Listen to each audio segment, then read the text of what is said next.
I'm Elize, and today I'm going to be talking about how and why I got into UX in order to help you figure out if it's also the right career path for you. A common question that I've received from people who are interested in UX design is, does my education or my work experience background translate into UX? And so what I have to say about that is it doesn't matter what your background is. Anybody can become a UX designer. Yes, you can become a UX designer. So of course, if you have a psychology background or if you have a design degree or both, those help, but it's not a vital part at all. Believe me, I was a waitress and a struggling performing artist when I first learned about UX. What really matters most is that you're curious, you're willing to work really hard, and also you have a love or a passion for creating good experiences. Are you someone who likes to write long Yelp reviews about all the things that a business can improve on and give them some really great suggestions? Or are you someone who likes to host dinner parties and create a really wonderful ambiance with great appetizers and games and mood lighting and so forth? That's creating a really good experience. And if you're passionate about those types of things in your day-to-day life, that's what's going to translate into your UX career. So 6 years ago, I was going through my mid-20s life crisis. I was a struggling performing artist, and I decided I wanted to shift careers. I wanted to do something new. I went to this event where this speaker said something that just stuck with me. And what he said was, stop asking the world for what you want and start asking what you can do for the world. And so for the next 6 months while I was doing this solo backpacking, I did a lot of meditating on how can I serve the world? How can I serve the world? And I was putting that intention out. When I came back from my trip, I started waitressing. And I felt that my question had been answered after I met this woman, this customer I had, and she told me about the UX design program. And I was really excited about it because while I was traveling, I was excited at the thought of, hey, can I travel and work? Maybe I should get into tech. But I had no tech experience. So I was like, could I get into this? Will my background translate into UX, into tech? And I had all those insecure thoughts as well. So the first step I took was I went to General Assembly and I listened to one of their talks about UX. And I still was unclear, like, is this the right path for me? I'm not even quite sure what UX is still. I need to get more information. So then I started going to meetup groups. And these were meetup groups that weren't just about socialization. It was about designers going up, showcasing their work and getting feedback.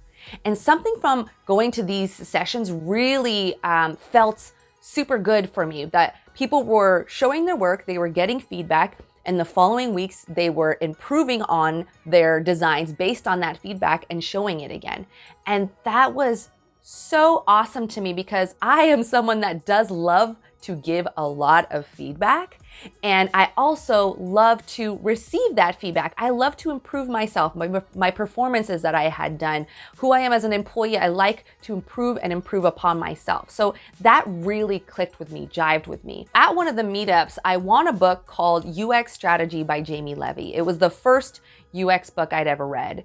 And I really fell in love with it because it talked about how you can really blend strategic thinking with creativity. And I felt like that was such a wonderful blend. Like, that was me. I had businesses when I was younger. I was also a performer, and I loved the idea of blending the two. So that, again, clicked with me. So after that, I attended a one-day boot camp where I really got to understand how to do the UX process in a short period of time. But it gave me an insight as to what would those day-to-day activities be like? And I also really enjoyed it. I loved using Post-its and markers and sketching and drawing and getting your ideas out and collaborating. Like, I really loved that dynamic. There was this video from IDEO showing how designers use the design process in India in order to help solve hunger in this community. Mind blown. This is the answer. When I was asking myself, how can I serve the world? How can I serve the world in my meditation? It clicked for me right then and there that this is it. And so I didn't waste any more time. I invested into a program right then and there. Not only do I want to help elevate experiences, but I also want to help solve real problems. Just get more and more involved, soak it all up, and then decide, does this feel good? Does this feel like the right path for me?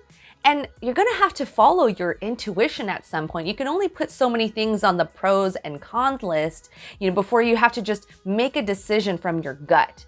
And a lot of times people will tell me, I don't know how to make a decision from my gut, from my intuition, from my third eye. And it is something that you can actually grow into. One of the ways that I do that is through meditation. I've done 2 10-day silent meditation retreats called Vipassana. What the real value is getting your mind connected to your body. And so when you close your eyes and you sit there and you meditate and you relax your mind, you relax your body, you can start to build a better connection between the two, which helps you to understand and listen and feel your gut and your intuition stronger. As a new UX designer, it's really important to figure out, what is your story? How did you get into UX?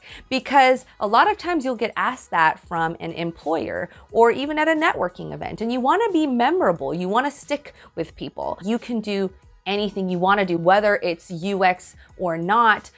I believe in you because I've been there before as well. Someone who just didn't understand, who was going through a career change, who was really afraid and insecure, and I made it through it. So I know and I believe that you can achieve that 100%. Please subscribe to my channel if you liked my video. I'm going to be creating more content on how to help you grow in your UX career. Thank you and see you next week.